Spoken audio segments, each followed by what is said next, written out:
Imagine the ground beneath your feet, solid, sturdy, unmoving. What if I told you that this ground, this massive Earth, is actually on the move? Earth is doing a slow and steady shuffle beneath us, and it's been doing it for millions of years. It's all thanks to these things called tectonic plates, which are like the cracked eggshell pieces of the Earth's surface. Plate tectonics, which explains how and why Earth's outer shell, the lithosphere, is constantly in motion. These plates move on the underlying asthenosphere, a semi-fluid layer that allows the plates to glide and shift. But this isn't a smooth or continuous movement. The plates move at different speeds, typically between 1 to 10 centimeters per year, depending on various forces acting on them. They're driven by heat from within the Earth and the forces generated by mantle convection, ridge push, and slab pull. These movements can create intense stress at plate boundaries, which brings us to why things get really interesting, and often destructive, at these junctions. You might have heard that Europe and Asia are two separate continents. That's how geographers see it. I mean, they're teaching it in schools, drawing maps with a big line down the middle, separating Europe from Asia like a game of, you're on that side, and I'm on this side. But ask a geologist, and they'll probably laugh. To them, Europe and Asia are like two roommates arguing over a room that doesn't even exist. See, there's no ocean, river, or any significant body of water dividing the two. In fact, both Europe and Asia sit on the same tectonic plate, the Eurasian plate. A geologist would just say, oh please, it's just one big landmass. You're all stuck together. So, where's the line between Europe and Asia? Technically, there isn't one, unless you count arbitrary political borders. Geographically speaking, it's more like one big happy family, even if they don't always get along. Now, let's get to the fun part. The plates move. The tectonic plates are like bumper cars at a fair. They're constantly moving, but really, really slowly, like the world's most boring race. But wait, it gets better. As these plates move around, they sometimes get stuck. Friction does that. It's like when you try to slide on a wooden floor in your socks, but your feet catch on something sticky. That's what happens with tectonic plates. When the plates get stuck at their edges, tension builds up. It's like a rubber band being stretched tighter and tighter until, snap. All that energy gets released, and that's when we get earthquakes. The ground shakes, buildings wobble, and you can definitely feel it if you're nearby. At the heart of tectonic activity lie the boundaries where plates interact. These boundaries aren't just places where plates meet, they are where the most intense geologic activity happens. Let's break down the three main types of boundaries. 1. Convergent boundaries. This is where two plates move toward each other. One plate often gets forced beneath the other in a process called subduction. The subducting plate sinks into the mantle and melts, sometimes leading to the formation of magma, which can fuel volcanic activity. Convergent boundaries are also where you'll find the planet's largest and most destructive earthquakes. The famous Himalayan mountains, for example, were formed from the collision of the Indian and Eurasian plates, and the process is ongoing. The Himalayas are still rising today, albeit slowly. 2. Divergent boundaries. Here, plates move apart from each other. This happens most prominently along mid-ocean ridges, like the Mid-Atlantic Ridge. As plates pull apart, magma from the mantle rises to fill the gap, creating new oceanic crust. This is how oceans grow wider over millions of years. On land, divergent boundaries can create rift valleys. One notable example is the East African Rift, which is slowly pulling the African continent apart. 3. Transform boundaries. At transform boundaries, plates slide past one another.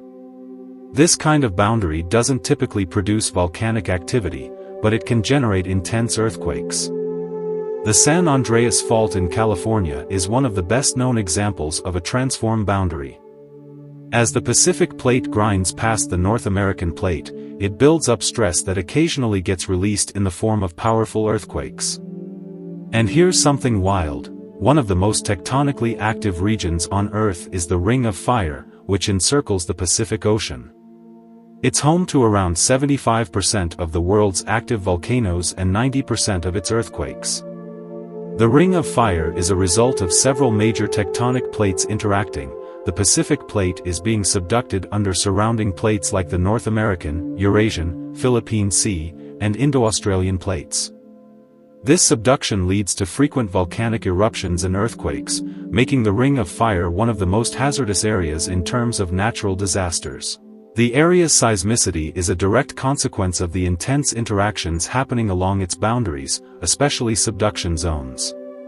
Countries like Japan, Indonesia, and Chile are regularly affected by earthquakes and volcanic activity because of their location on this fiery tectonic belt.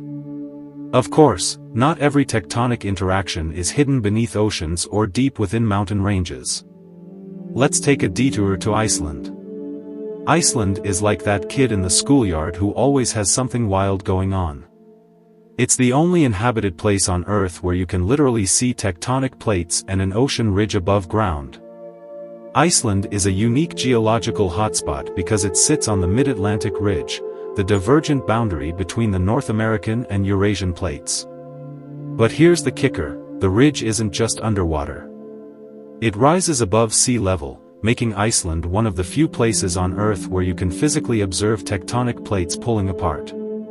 The result of this tectonic activity is Iceland's fascinating landscape, filled with active volcanoes, geothermal springs, and regular seismic activity. Volcanoes like Hekla, Katla, and the notorious Eyjafjallajökull owe their existence to the tectonic activity beneath the island.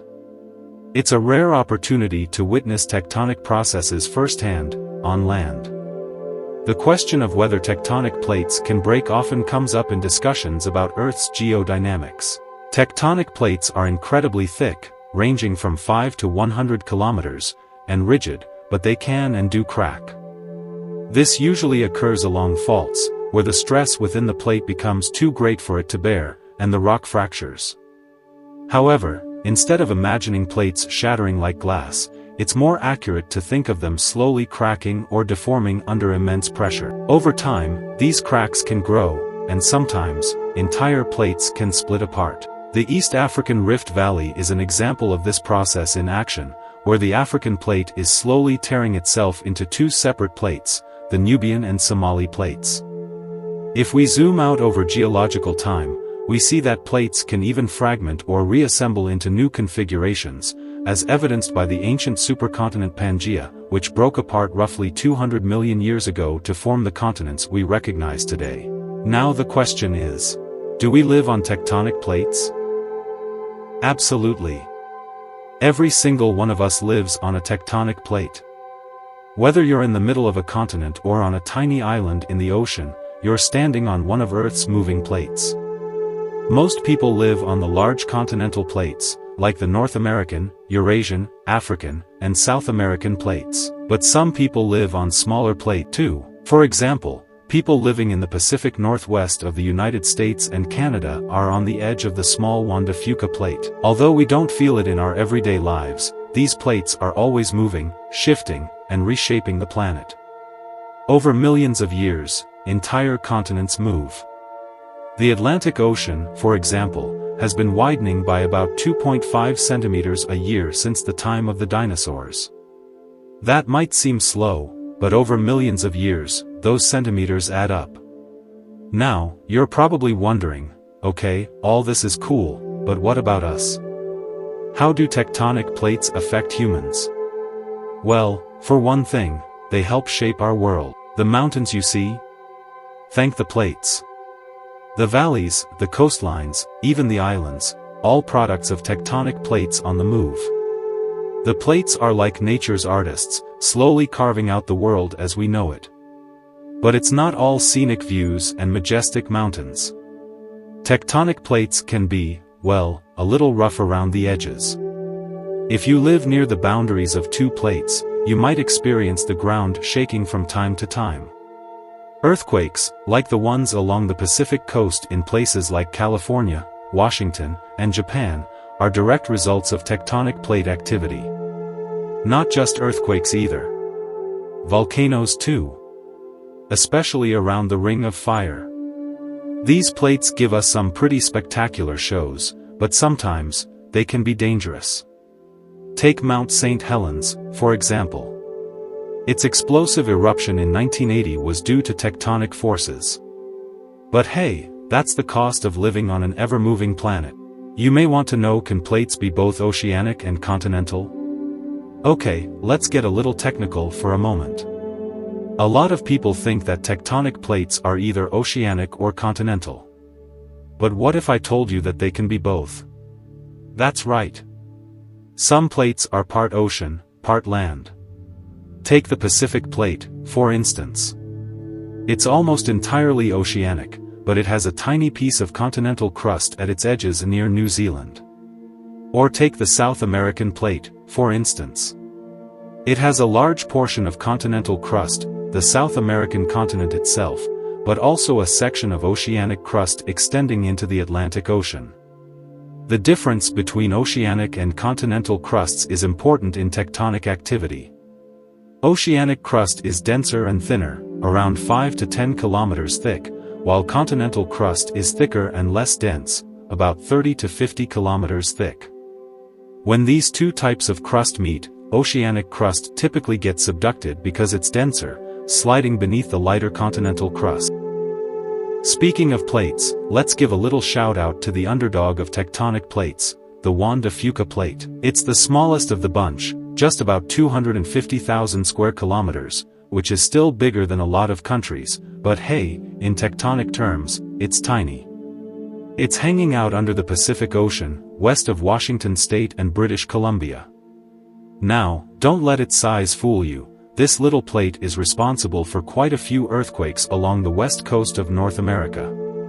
The Juan de Fuca plate is getting squished under the North American plate, and when things get tight, it lets out a few grumbles in the form of earthquakes. So, even the little guy has some serious power. Come on to speak about plate tectonics and human life. Plate tectonics doesn't just shape the landscape, it influences our lives in ways most of us never think about. The city sits near the San Andreas Fault, a notorious boundary between the Pacific and North American plates. Living in a place like this means you're always at risk of a sudden quake. Building codes are stricter, infrastructure is designed to withstand tremors, and people are constantly aware that the earth beneath them can shift at any time.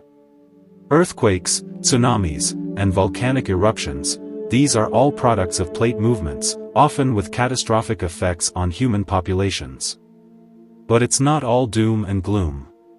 Plate tectonics also brings benefits. Let's say you're a farmer living in the shadow of Mount Vesuvius in Italy. Sounds risky, right? Sure, volcanic eruptions are a real threat, but those same volcanic soils are some of the most fertile on Earth. The ash from eruptions breaks down over time, creating nutrient-rich land perfect for farming. It's a trade-off, danger versus opportunity. Throughout history, humans have settled near volcanoes despite the risks because the land is so productive. Now, let's fly over to Iceland. There, plate tectonics offers more than just volcanic soil, it powers homes. Iceland sits on the mid-Atlantic ridge, where the North American and Eurasian plates pull apart, creating intense geothermal activity. The country harnesses this energy, using it to provide cheap, renewable electricity and hot water. Icelandic cities, like Reykjavik, are heated by the earth itself, thanks to this tectonic activity. But not everyone benefits from plate tectonics in such a cozy way. Imagine living in Indonesia, a country that sits in the Ring of Fire, where tectonic plates are constantly on the move. This region is a hotbed for volcanic eruptions and earthquakes. In 2004, a massive undersea earthquake off the coast of Sumatra triggered a tsunami that devastated coastal communities, killing hundreds of thousands. It was a reminder of how intimately our lives are tied to the movements beneath the Earth's surface. So, while plate tectonics can bring destruction, it also creates opportunity. It shapes our cities, our landscapes, and even our economies. From fertile farmland to geothermal power to the looming threat of natural disasters, the slow, constant motion of Earth's plates affects us all, whether we realize it or not. Tectonic plates are the unsung heroes, or villains, depending on your perspective, of our planet's evolution. They are constantly reshaping the surface of the Earth, creating new oceans, closing old ones, and shifting continents. Although their movements are slow on a human timescale, over geological time, they have had a monumental impact on shaping the world we live in today. So, the next time you feel a tremor under your feet, or you marvel at the beauty of a mountain range, remember the powerful forces at work beneath the surface.